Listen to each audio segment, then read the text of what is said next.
I didn't laugh when the auditor pulled me out of the boardroom. I just stood there in the hallway, holding my coffee with both hands, and thought, he's going to fire me?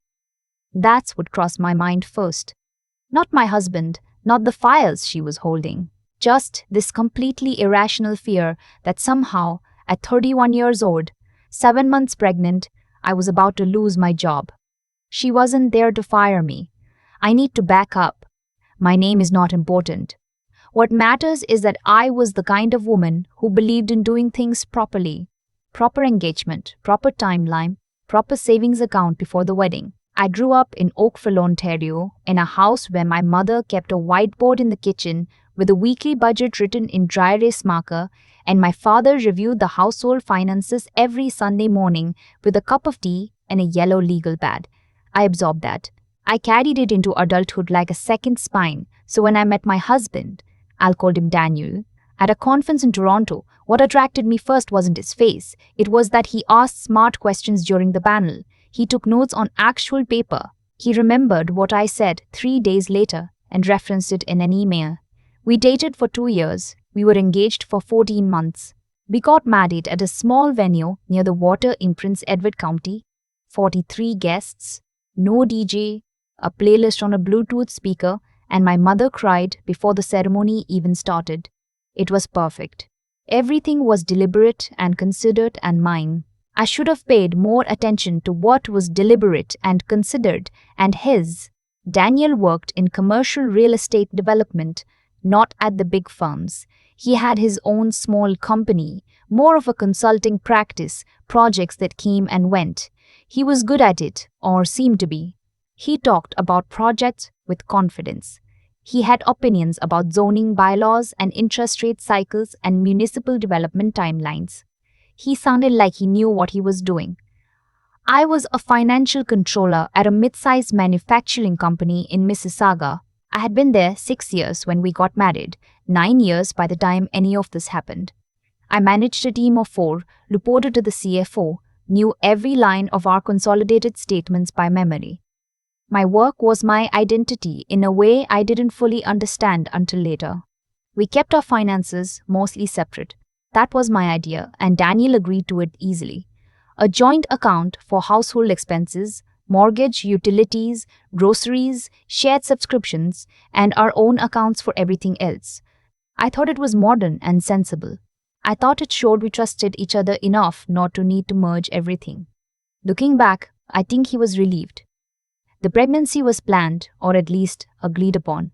We had the conversation the year before, sitting on the couch with takeout containers on the coffee table, and it felt easy and good and like the next logical step.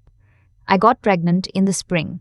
I found out on a Tuesday morning, texted Daniel at work, and he sent back 3 emojis: a heart, a star, a small yellow face with tears of joy. I screenshot it and still have it somewhere, though I haven't looked at it in a long time. The first few months were fine, normal. I was tired in the evenings, which was new for me, and I had a period around week 10 where I couldn't eat anything except plain crackers and cold apple slices. Daniel was attentive in that early stretch. He came home with groceries without being asked. He put his hand on my back when I needed to stand up from the couch. Then around month 4, something shifted. I noticed it the way you notice a sound that stopped, the absence of something.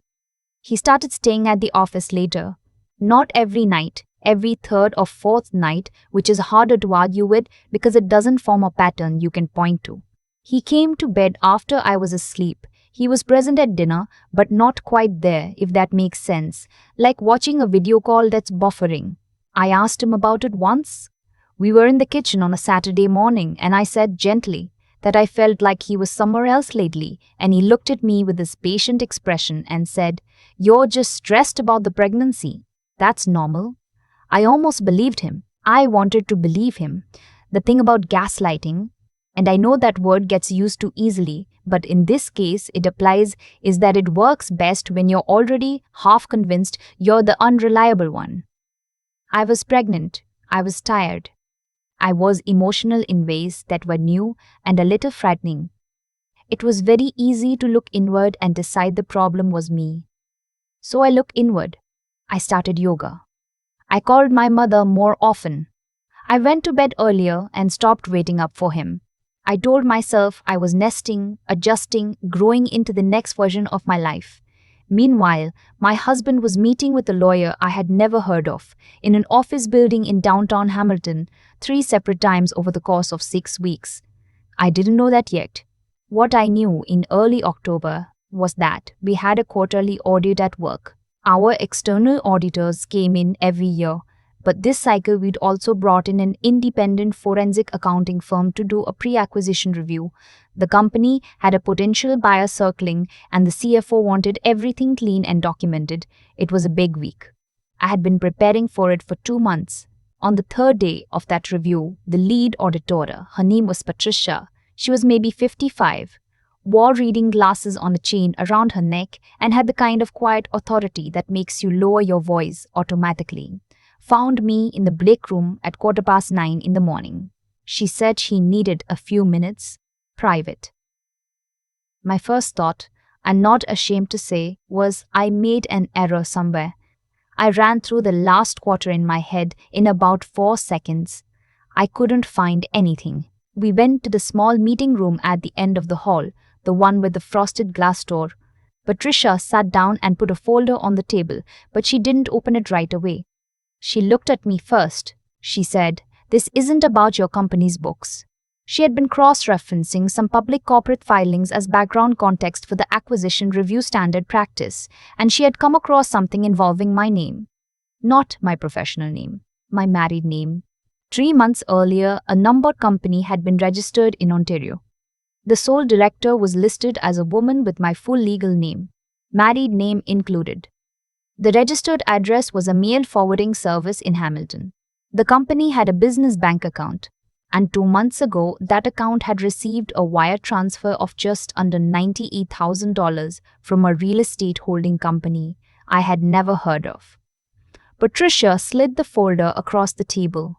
I stared at the printout for a long time. My name on a company I had never created, never signed for, never seen before in my life. "There's more," she said.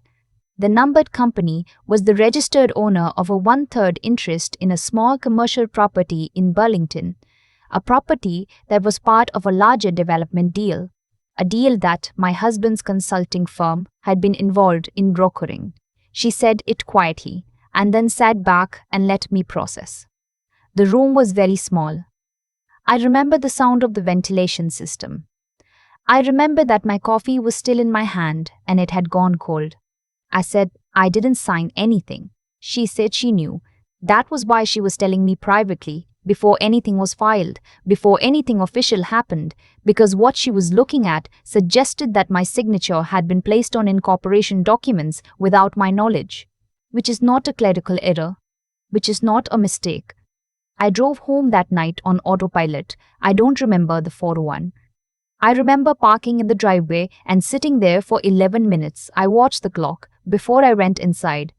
Daniel was in the kitchen making pasta. He asked how the audit week was going. I said fine. I asked about his day. He said there was a site meeting in the morning. Boring stuff, nothing new. I watched him stir the pot and thought about Patricia's folder and thought about my name on a company I had never touched. I did not say a word.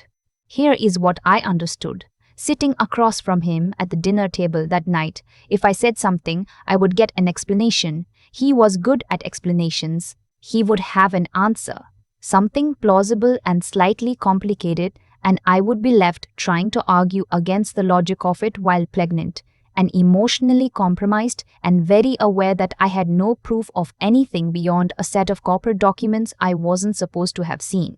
He would tell me it was a misunderstanding. He would tell me I was stressed. He would tell me the auditor had misread something or jumped to conclusions, and I would doubt myself. I always doubted myself when he was confident, so I didn't say anything. I ate my pasta and asked him to pass the salt. What I did instead, I called a lawyer the next morning. Not a divorce lawyer, a corporate lawyer, first, to understand what I was actually looking at. She explained it to me in plain terms. Someone had used my name to register a company without my consent.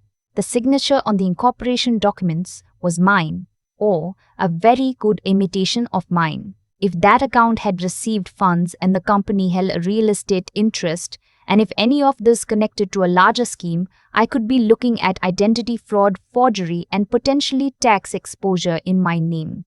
I asked her what I needed to do. She said, gather everything you can quietly. Don't move money. Don't change accounts. Don't tip anyone off. And call a family lawyer as well, because she had a feeling this wasn't purely a corporate matter. I called a family lawyer that afternoon. Then I started paying attention in a way I had not allowed myself to before. I am a financial controller. I spend my working hours reading numbers for signs of things that don't belong. Anomalies, inconsistencies, numbers that almost add up but don't quite, not if you look at the right line. I am very good at it. I had just never applied those skills to my own marriage because I had consciously decided, that a good relationship required a certain suspension of scrutiny. That trust meant choosing not to audit.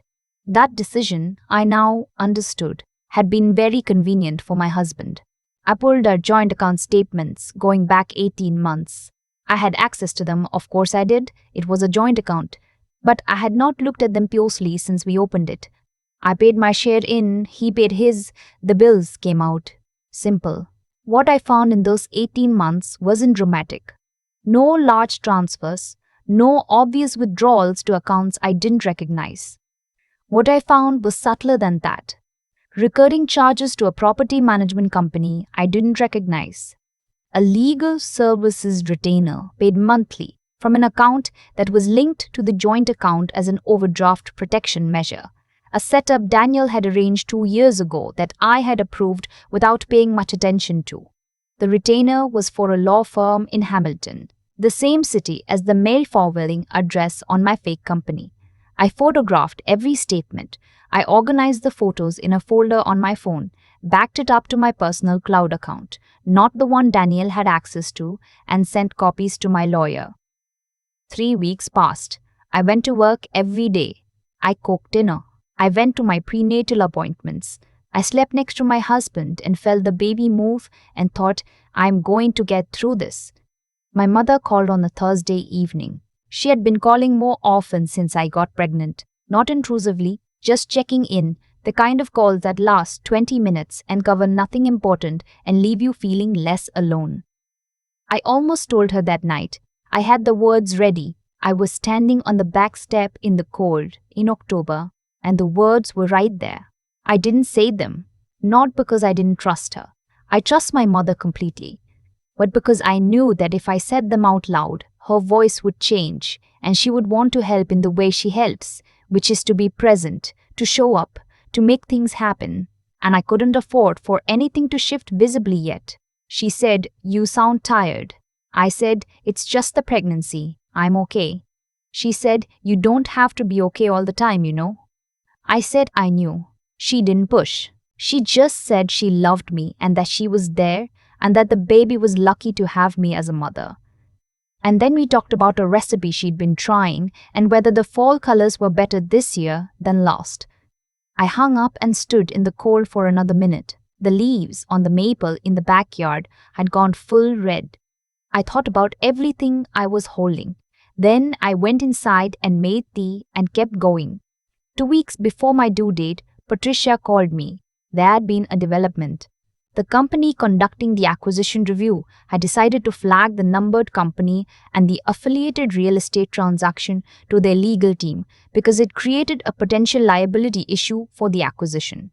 This meant the matter was going to be formally documented. She was letting me know as a courtesy because my name was on the documents and because she respected me enough to give me a heads up before it became official.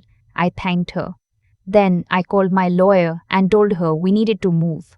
My lawyer, she's extraordinary, I want to say that clearly, had spent the past 3 weeks doing her own quiet digging. She had found the registration documents for the numbered company.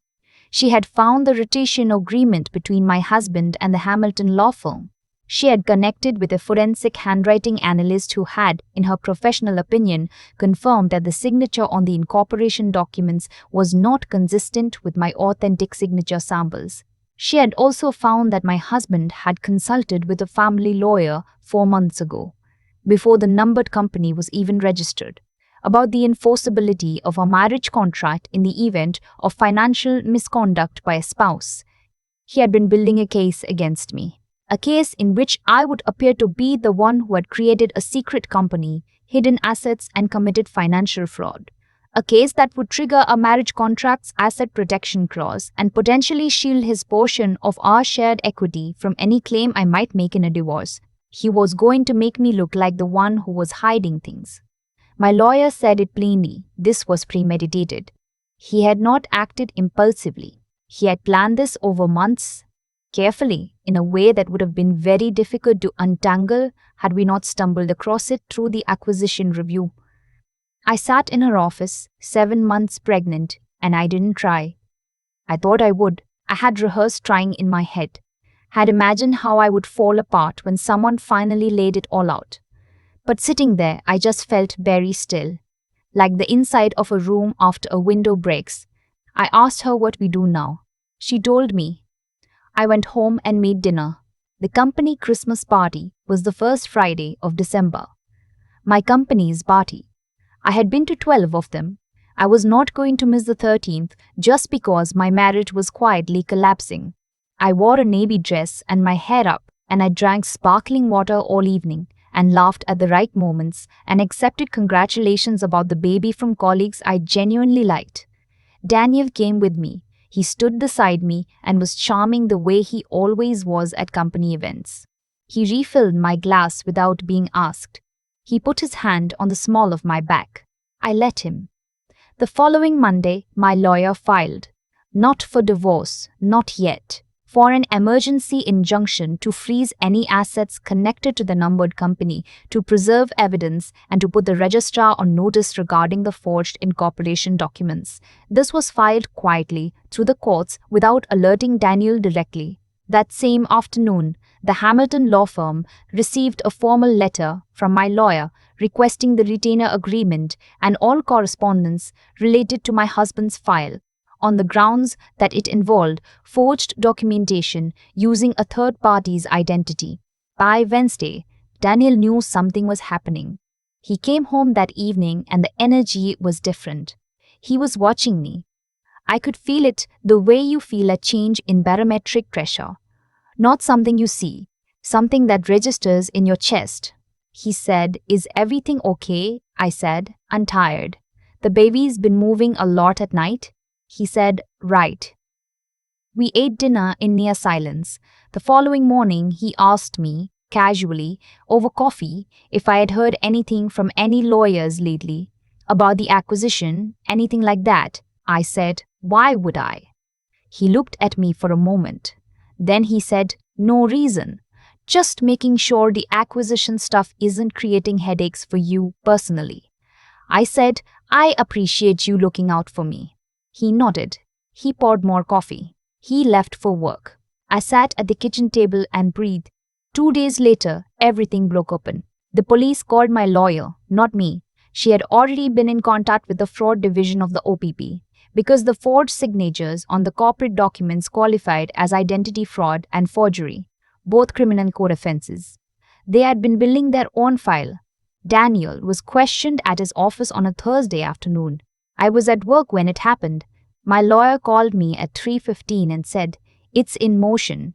She told me to go home, that she would handle everything from here, that I didn't need to be present for any of it. I left work at 3:30. I drove home. I called my mother. I didn't have a speech prepared. I just said, "I need to tell you something." And then I told her. She was quiet for a moment. Then she said, "How long have you known?" I said, "About 2 months." Another silence. Then, "Are you safe?" I said yes. She said, "I'm coming."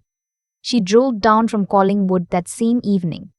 She didn't say anything about warning signs she might have noticed, about things she might have suspected.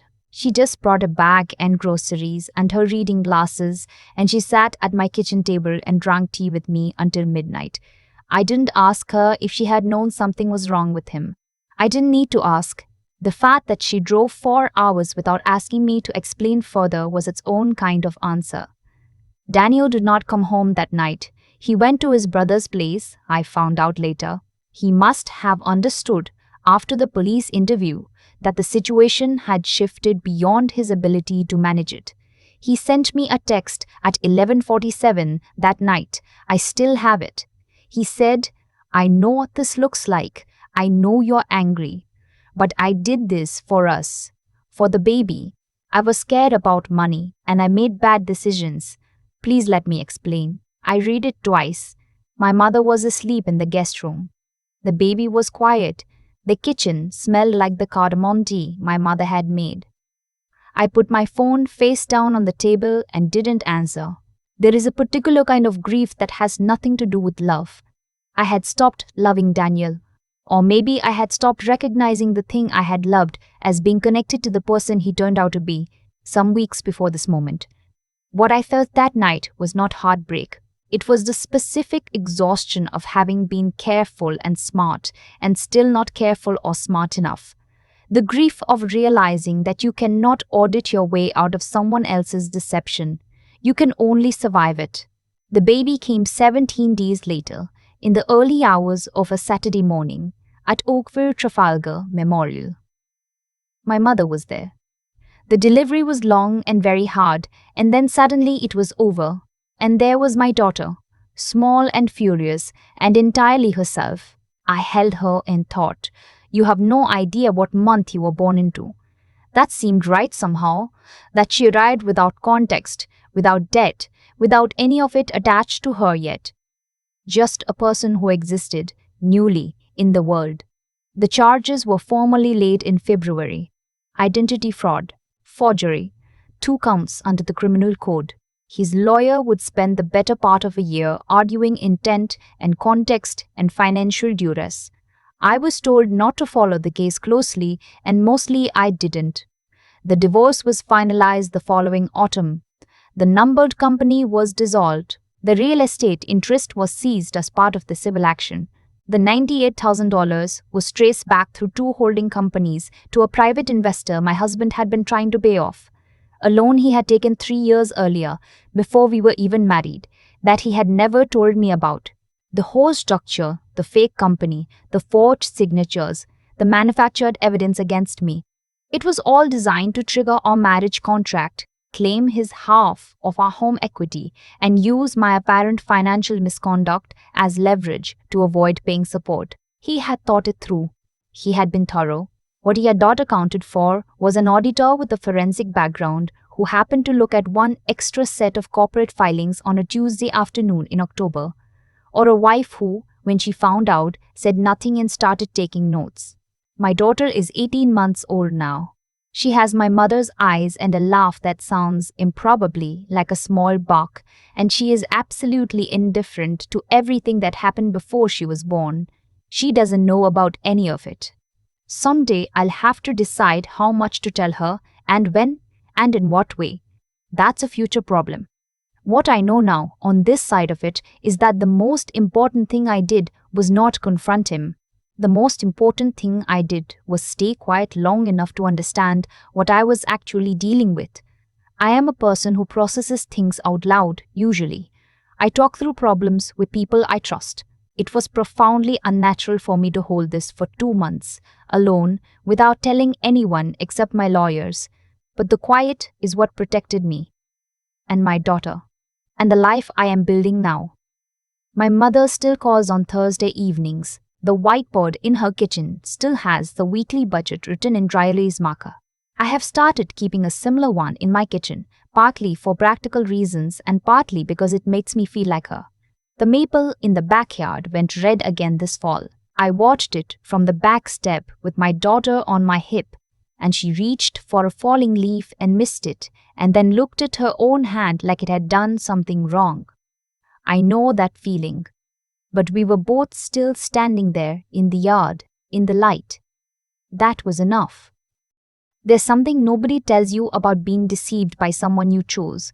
It doesn't feel like betrayal at first.